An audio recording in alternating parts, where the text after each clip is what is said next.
can't wait for you to listen to Theresa Montenarello's story. Please welcome her. Thank you very much.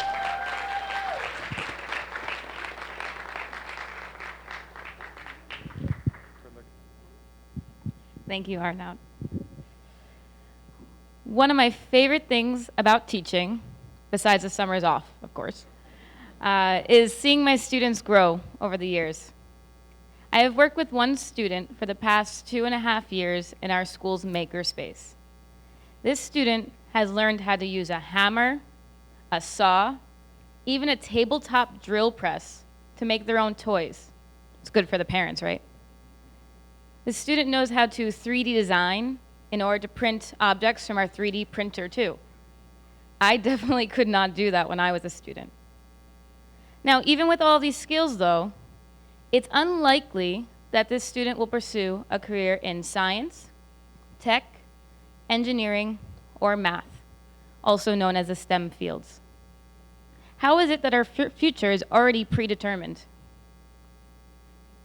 My student is a 7-year-old, independent, witty, curly-haired girl that loves to eat Skittles and can speak Russian. My student's name is Emma. Emma has had the determination to understand basic physics, the perseverance to master woodworking skills, and has suffered from some severe hot glue gun burns. And yet, the odds are against her in the STEM world. It's 2019, not 1950, not 1970, 2019, and women are still underrepresented in the STEM fields. Since we're in the 21st century, we like to think we are beyond gender bias, that men and women have an equal opportunity to succeed. But we know the stats. Women still get paid 80 cents to every dollar a man does. I see all the men looking at me right now like this. And women only represent 24% of the graduates in a STEM field. Even though we know that, we don't really talk about it that much. Now, some people might say it's because of biology, right? Men and women are just different. You know what I say to that? Bullshit. It is bullshit. Recent studies show that men and women are much more similar than they are different. So what are we going to do about it? Well, we need to figure out where it starts. Does it start in 10th grade? Maybe when the math classes get a little bit harder? In 6th grade, where the kids are more interested in Snapchat and then the latest challenge on Facebook? It starts as young as 5 years old. At 5 years old, a girl has less self-efficacy in a math class than a boy does. That's just sad, and it makes me frustrated. So my husband and I, we think we found the solution. Are you all ready for it? All right. We are going to put saws and drills in the hands of 5-year-old girls. Now, I know you think I'm crazy. And I think the Minister of Education is about to take away my teaching license, so. But why not? Let's give them the opportunity to work with these tools, to feel comfortable with these tools. They need a chance to be those strong female characters that they read about in those books.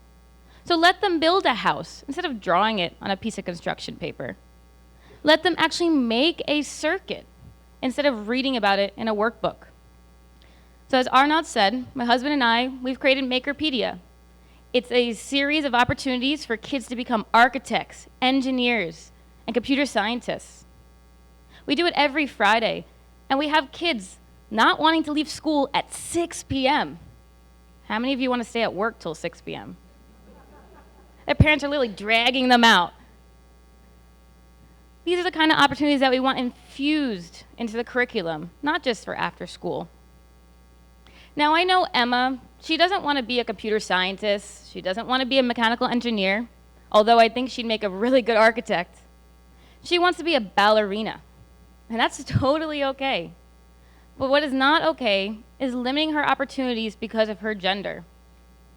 Now, I developed my interest in math at a kind of young age. It might have been because the teacher was kind of cute. But he was also super supportive. He believed in me. Every single day, or every time I was taking an assessment, he'd be like, hey, Tess, you're going to get 100. And now some people might feel it's a little bit too much pressure. But I love the high expectations, and I reach for those. So then I went on to study elementary education and mathematics. Basically, classes with all females to classes with all males. And that's where my confidence went like this. No longer did I feel like that genius that my math teacher made me feel. I felt out of place. I felt judged because of my gender. There was no way I was going to go to those office hours to see that teacher and tell him I didn't understand something. But I persevered, and I finished. And now I'm a math teacher. And I'm proud of that. Now we're going to try a little experiment here today. All right? I need every single person to imagine a scientist in your head. Get a nice picture. All right, Roy. What are you thinking? He's thinking of Einstein. Of course, a male. It's not your fault.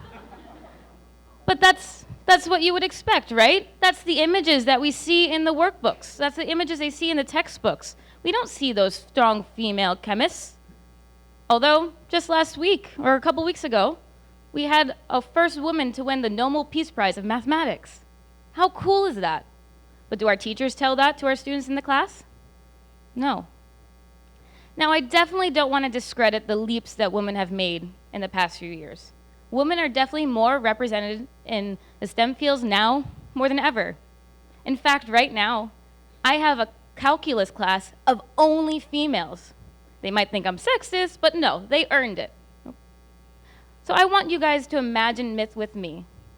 A tomorrow where more than half of the population gets to contribute to those discoveries in science, those innovations in tech, the environmentally sound solutions in engineering, and the breakthroughs in math. I bet you we probably wouldn't have as many problems as we do now. That's the future I want for my daughters, and I know you all can help me get there. Thank you.